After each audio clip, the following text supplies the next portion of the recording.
Hi, I'm Jordan. You're watching Lamb Chop's Chop Shop. Today, get out of here. It's out with the old, in with the new.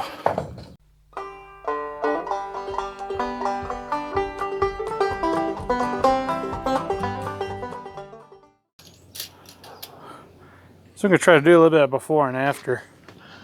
You can see, let me make sure I got that straight. Back of the truck, we're pretty much right at 38 inches. And on the front, this is where,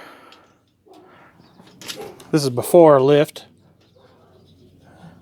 we're just over 34 inches. So there's actually got a 4-inch difference between the front and the back of this truck. I almost feel like at some time in this truck's life, it may have been like an add-a-leaf or something installed. Or something, because the back end definitely sits up a lot higher than the front. This side here, this is with the new spring installed.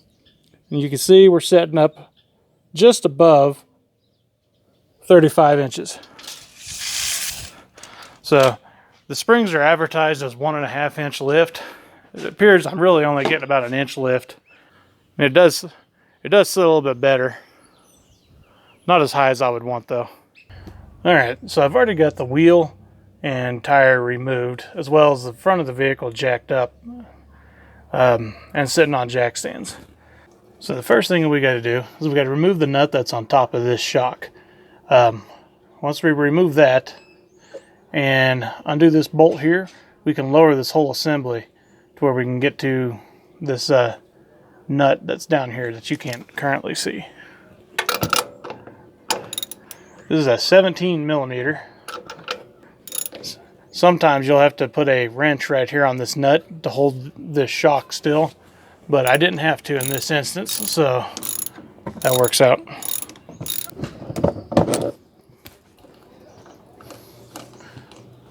If you like these Bilstein shocks, click right here to watch the video of me putting them on.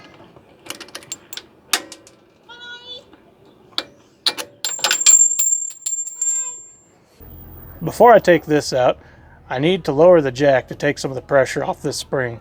I don't want to take that out and have this thing just pew, shoot out and hit me right in the face, because that would not be comfortable, not at all.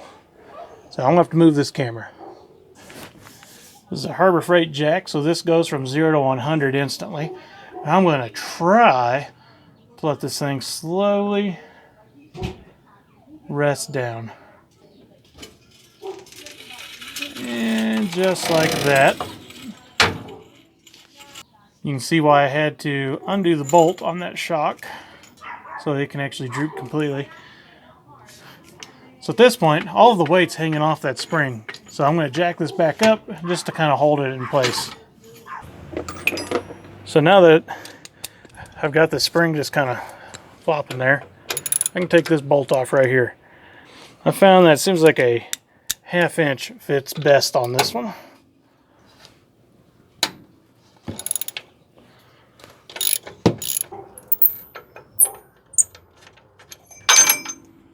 So now that I've got that taken off, I'm actually going to go ahead and lower the jack the rest of the way so this can just kind of dangle in place.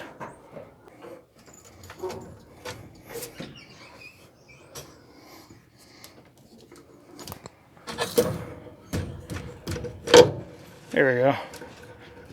Now we've got that down completely. So you see that's pretty much just flopping around. This bolt right here is 1 1/8. So I just put that on there like that. And depending on how many of these you have or what size you have, you can try to go in between the springs. Luckily I have enough that I can just come in over the top of the spring.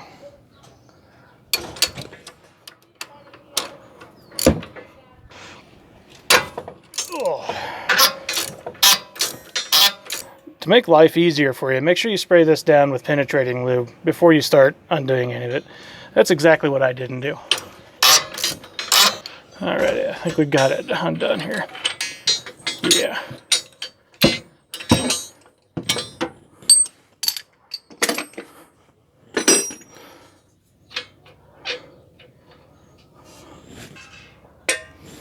Here you can kind of get a good look for the difference between the old spring and the new spring. For a spring that's got as many miles on it, I'm actually surprised that it's as tall as it is compared to the 1.5 inch lift spring. I can tell that the rough country spring is a thicker diameter, so I imagine that'll probably stiffen up the ride a little bit. Whether or not that's good or bad, I don't know yet. It's also a little tighter wound here on this end than it is at that end. So I believe that it should give like some type of progressive spring rate. So I guess we'll just see how it all works out once we get it put on. Wait, before I go any further, if you haven't already, go ahead and hit that subscribe button real quick and hit like if you enjoy what you're watching so far. Okay, that's it. Back to the video. So here are the new springs that we're installing. These are 1.5 inch lift springs from Rough Country, everyone's favorite super high premium quality lift company. I picked these up for, I want to say about 150 bucks. It might have been 160. Let's jam these in here and see if it rides any better. Boom. Actually, before you do this part, let's go ahead and put all that stuff where it goes.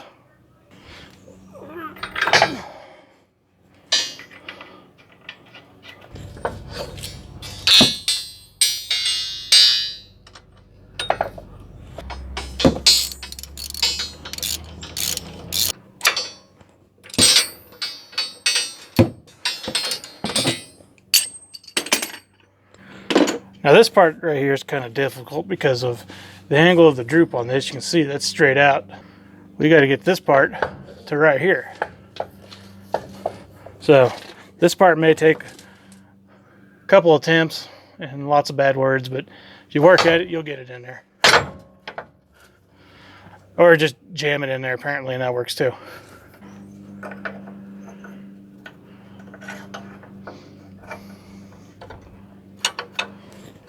So before you start jacking this up, you need to make sure you put this little plate back on, or you won't be able to get it on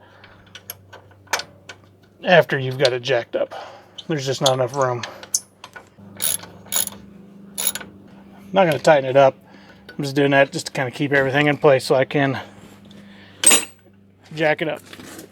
Now this part right here can be kind of tricky because you have to jack it up while also making sure that that shock goes in there. And I have the added bonus of doing it while you guys are right in my way. Luckily, I might be able to use my foot. There it goes.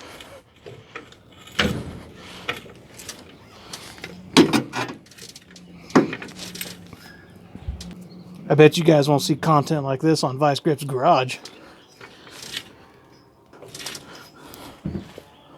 Hi, Trophy Wife. Hi. All right, you guys are still in the shot, right? There you go.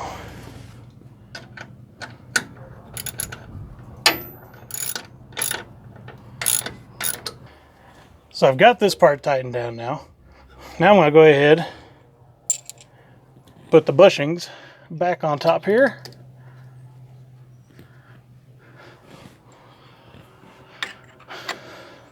And when I get ready to tighten that up, I do need to jack this up a little bit more though.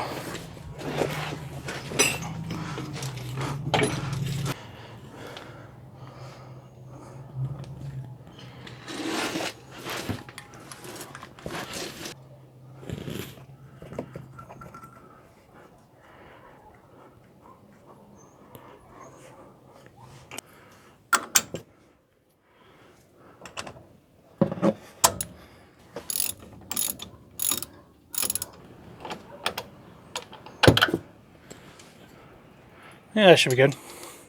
And that's it, folks. Honestly, that's all there is to changing these. It's really simple. I didn't show you taking the wheel and tire off. That's all pretty well straightforward stuff. If you guys want to see stuff like that, let me know in the comments section. I don't mind doing some little basic things. How to take wheels and tires off, how to change your oil, just stuff like that. I just didn't want to insult anyone's intelligence at this point, really what it is. All right, let me put this wheel and tire back on and I'll be right back with you guys.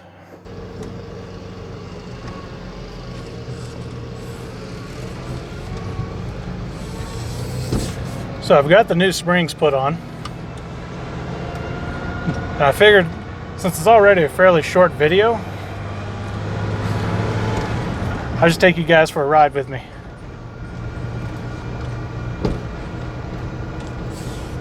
I'll give you my thoughts on how they ride.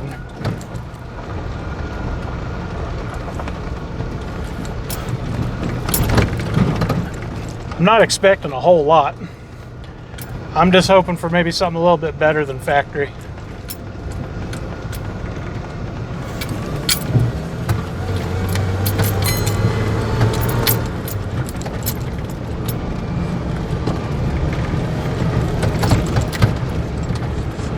So far it doesn't seem bad. A little bumpy.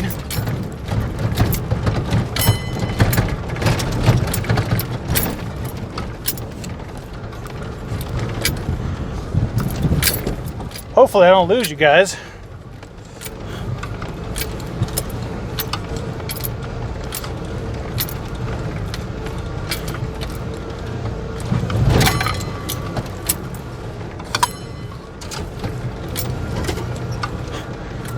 As far as ride quality goes, not bad. At least, you know, not bad for a budget lift.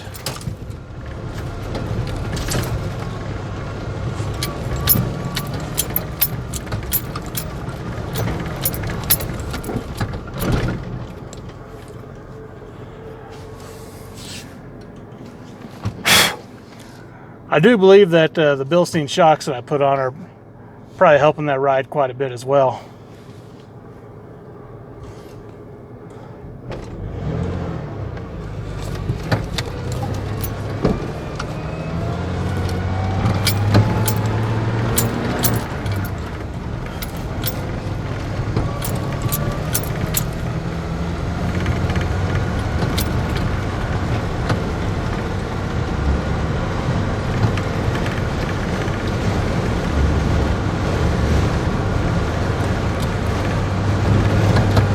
But overall, not bad at all.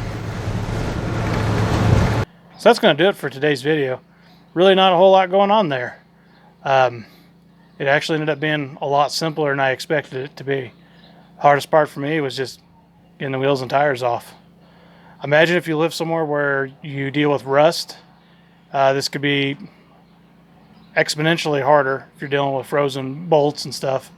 But I imagine if you soak everything down really good beforehand, it should be obtainable, at least. If you enjoyed today's shorter video, go ahead and hit that like button. You know, let me know. If you haven't already, you go ahead and subscribe as well. And if you have anything to say, put it in the comments section. I'll see it, and I'll read it, and I'll respond to it. But with nothing else left to do today, I'll see you guys next time. Have a great day.